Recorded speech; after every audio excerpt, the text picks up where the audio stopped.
Are you angry? I need to tell you guys something. But you have to promise that you're not gonna tell anyone, okay? Not a soul. All right, this is a secret between us. No one else can know, okay? All right.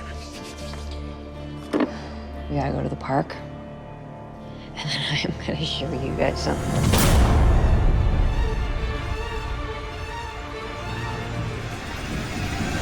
My name is Nacho Vigalondo.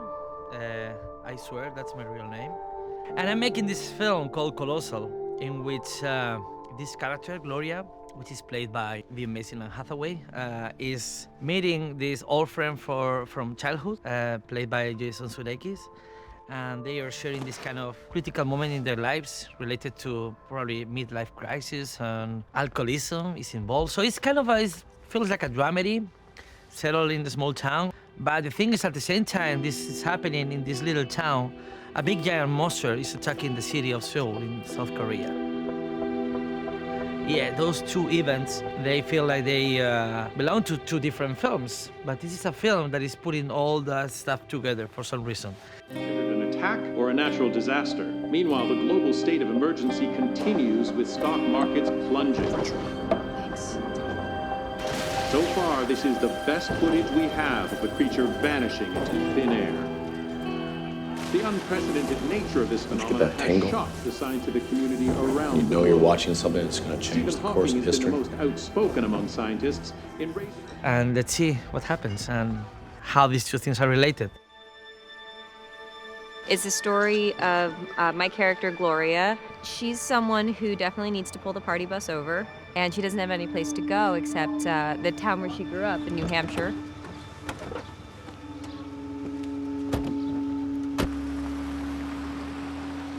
When she arrives there, determined to sort of clean up, get her life in order, she runs into an old friend from childhood, Oscar. Wow, so what are you doing here?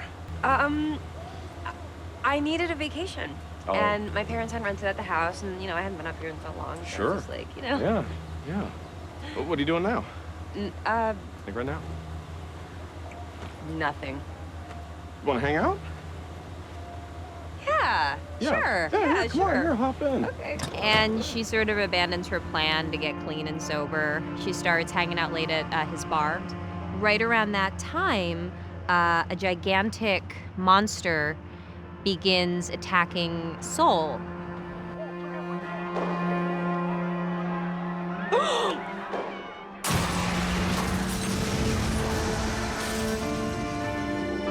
And nobody can figure out what's going on. And over the course of several nights of Gloria getting drunk and waking up and seeing the monster attack, she starts to notice that she and the monster have several tics in common, and she realizes that she's in fact the monster. It stopped. Hi, assholes! Mwah! No, this is not happening. This is one of those practical joke apps. This is a joke. But it's a I joke. feel like dancing, so, can you guess which film this is from, huh? What the fuck is going on? Do you want to make any requests? Part 2 of the synopsis is that it turns out that Oscar, her childhood friend, due to an incident from their childhood, he turns into a gigantic robot. It's crazy that it only happens to the two of us. Shut up. People are looking at us. Hi, I'm the robot, she's the monster. I play a character, a fellow named Oscar. He lives in this small town where Gloria grew up and moved away from eventually, and then he's been here, working at his father's bar, which then becomes his bar. Holy shit! Oscar the horses! Oh yeah, no. Oh my god, you kept this part the way it was. It's awesome! Oscar, why don't you use it? It's so great! Well, I told you, I didn't really need it. Didn't really need it. He ran out of money in the middle of the renovation. Couldn't afford to finish it. This is his dark little secret, like a lower back tattoo. Yeah, he's a guy that probably always had a fascination with Gloria and who she was and what she was about, and that fascination may lend itself to some uncomfortable feelings that he's attempting to work through. Come on. I like that, my interpretation of it, that it dealt with a bunch of different issues in a roundabout way versus in a very direct way. For the part that I was being asked to look at, I enjoyed elements of things that I had done in the past being prevalent in the role, and then those things shifting towards a thing that I'd never been asked to do, at least not on film, or in real life at this point.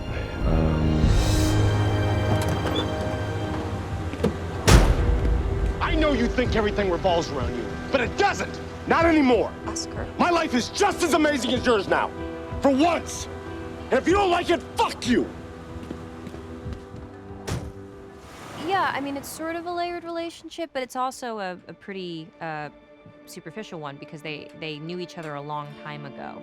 So it's that thing about when you first see someone that you haven't seen in a long time, you're so excited to see them, but then you're like, oh, I don't really know you, and I think it kind of gets Gloria in trouble because she assumes that she knows who this person is without stopping to find out who he became, and who he became is someone very different than the person she remembers.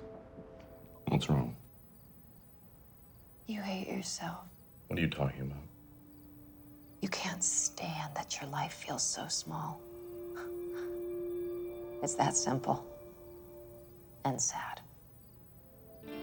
Since Oscar never really left home the way Gloria did, never really followed his dreams the way Gloria did, the fact that he has all this power really excites him, and he starts to use it in the wrong way. So then it becomes sort of an epic battle in Seoul between this gigantic monster and this gigantic robot fighting each other, but back in New Hampshire, it's really just two bloated drunks slapping each other. After what happened this morning, with a surprising turn of events, the theory shared by many has been confirmed. The two creatures are not on the same side. My name is Austin Stoll, and I'm playing Joel. He's basically what you would call a townie. Joel isn't the brightest star in the sky. He's basically a follower. He's very weak-minded, and weak in conviction, and he's bossed around by anyone because he just doesn't know how to stand up for himself, and so it's a very different character for me to play. Sorry. Hey, what the hell's wrong with you? Huh? Am I gonna have to kick your ass again? Nothing happened. I've been playing soldiers for the past few years, and so to go from someone who's full of such conviction and bravery and courage to go to Joel, who is anything but. He's at the total opposite end of the spectrum. So it's been an interesting journey for me. I don't know your name. Joel. Gloria. Why do they always do that? What? They always introduce you to all the guys except for the good-looking ones. I think Gloria sees him as like a little lonely sheep, and she's a wolf. And at one point, she gets hungry, and when the wolf is hungry, it will eat. And he is easy prey. Gloria! What are you doing? Are you out of your mind? Fine, we're just having a little fun. Hey, Joel. Hey, Joel. Joel is not somebody you would want to hang out with in real life. He's interesting to watch, even when he's seemingly trying to do nice things. It's always because somebody else told him to do it. He's a lackey. I was with Oscar all morning, and he's so sorry that he told me to come over here and give you this. What is all this? It's for you, for your house.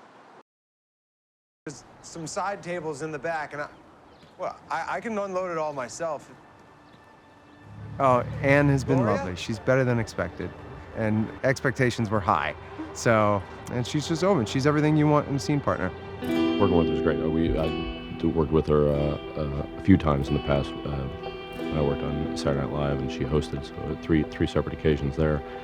And I was a big fan before then, and then liked her as a person, and just liked how hard she worked. Well, yeah. We'd done Saturday Night Live together a few times, and and sometimes our sketches got picked. So it was actually great coming into this because I knew that we had chemistry. Okay, I'll tell you what.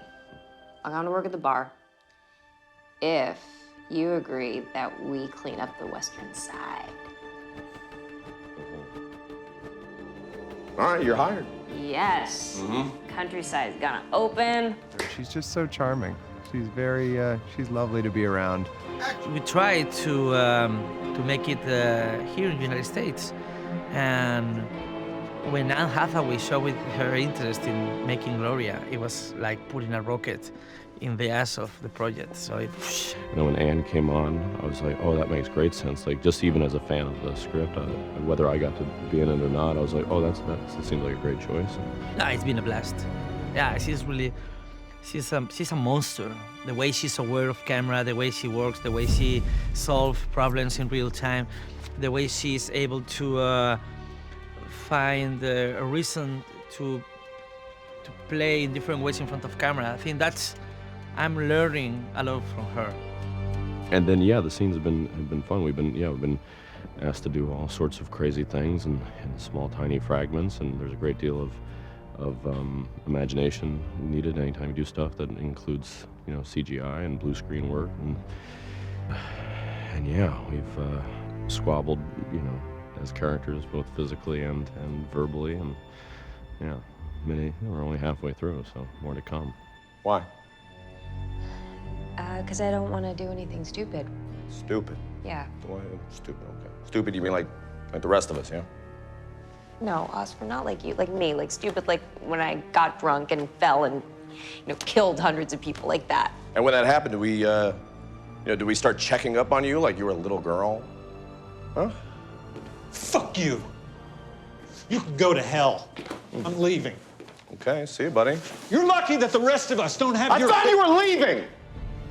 I can try to tell you what the film's about. I asked Nacho, the director and the writer-director, how he describes it to people, and he said, well, it's about this girl who, when she drinks, a monster attacks Seoul, Korea. And I was like, oh, okay, that's nice and oblique and easier to explain to people than the entire premise of the film.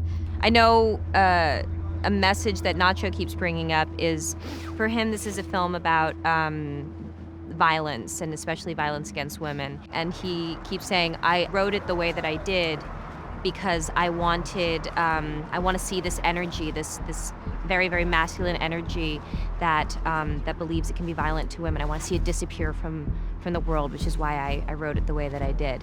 So, I mean, that would be awesome if people took that away from it. One of the things that I really love about this film is the way it turns upside down the rules of the movies that you tend to see at the theater. For example, when you see a big blockbuster, I don't know, a superhero film or a horror film, and it's a big movie. The blockbuster elements are in front of you, in the foreground, but you can, most of the times, if it's a good movie, you can tell that there's a little drama on the inside. It's like there's a drama hidden in the whole spectacle. And this movie is totally the contrary. This is a little drama that hidden a big blockbuster inside. So it's kind of crazy. I don't know. It all depends on what kind of mood he is in that moment, when he is feeling it, and he goes.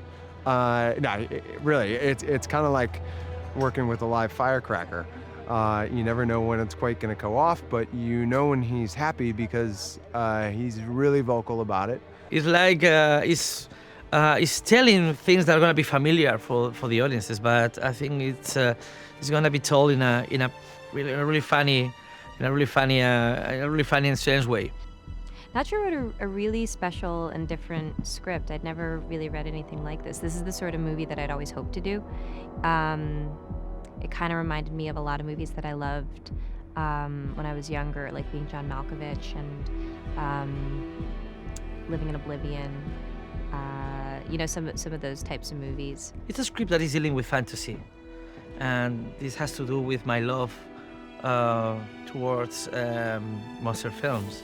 And I don't know, horror movies, and probably every movie that involves a monster is a movie that I tend to like.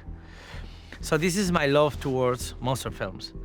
But it's also dealing with personal stuff, with intimate stuff, because the movie is dealing with this character facing complicated things that comes in the 30-something. And I'm obviously reflecting some of the things that I've been living through my late life. So It's a mixture of something that comes from my total raw intimacy, and other stuff is coming from monster films.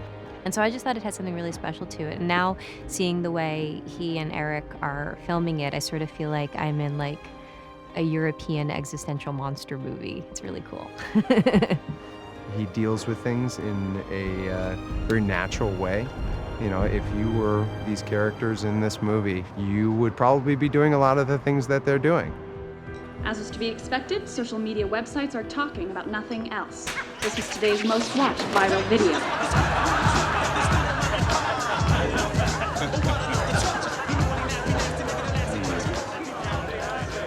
In other news, the monster and robot. When I was first sent Colossal, I was on the treadmill. My agent called me and I picked up and I was like, hey man, you know, I'm on the treadmill right now. Can I give you a call back? He goes, good. No, you don't have to call me back. Just shut up and listen. No, really, I remember when I got this script and it came to me with a note on it that said, you said you wanted something weird. This is definitely weird. I went home and read it, and the whole time I'm thinking, what is this? This is nuts. But you know what? This is just different. And I took a look at Nacho's first film, Time Crimes, and I was like, yeah, I'm in. I'd only seen his short films, and I really enjoyed them. I liked the script when I read it. I thought it was very inventive, for lack of a better word. And I was talking to someone afterwards, and they said, what do you think's with the monster and the robot? And I said, I have no idea. I'm just going with it. I just think it's sort of a little bit of surreal magic that happens in the script, and it doesn't ask you to think too deeply about it. It's just kind of, we're living in a world where that happens. So I just accept it. But then I was concerned about, oh gosh, well, how would they pull this off? Can someone pull this off? And then when I watched, you know, a number of his short films, I was like, oh, well, it seems like you'd be able to do it. Oh, look at that. Oh, very cool. Very cool. And since he was the guy that wrote it and he sees it in his head, then, you know, happy to oblige once they allowed me to do so. When you see what he can do on screen, you know, then you understand what's going on in terms of all the magical aspects of Colossal. And I could see how easily that could all come to life and still be grounded in a place of reality. For me, the movie has a lot to do with the way we have to learn to become responsible for our energy. Hey, I gotta tell someone. you gotta calm down. I gotta turn myself in. I gotta. Now hold on. I gotta tell them what happened. Yeah, but you don't know what happened. Yes, I do. I killed a shitload of people because I was acting like a drunk idiot again. Hey, Gloria. Hey. That's not what happened. What? I love that she was somebody who was struggling with this aspect of her life. She was struggling a bit with substance abuse, and she kind of goes in this big circle, and then the film winds up being, and you think the film's about so many other things, but the film is really about her realizing, oh my God, the only way that I can make my life better is to just choose not to drink every day. Either you drink that beer, or I'll go take a walk through the park later. So I think this movie, if I do my job properly, it's gonna be weird in all the good ways. The movie deals a lot with social media and with how we react to things these days, and I think it really speaks to our kind of the naive attitude that a lot of Americans have when they watch the news. I think we're just so used to seeing these things without actually seeing them in our backyard. When it is really affecting someone here, when they're the catalyst, they're the reason for it's all going down, you know, that what it would do to your psyche and the total mind trip that it would set you on. And I think people are just gonna love watching Anne sift through the maze of Colossal. I'm always amazed by what your eye sees, and then when you look down, what the camera sees. And especially, you know, I've known Jason for a really long time, and you know, I've always got along with him. He's such a funny guy. And then all of a sudden, I see him on the monitor for this movie, and he looks like somebody I've never met before. He looks really scary, sinister, and like unpredictable. And so I think that that's what Eric and Nacho are trying to do. Is I think they're trying to guide our performances with the lighting, with the framing, and it's all very thoughtful. So I look forward to seeing it eventually all put together.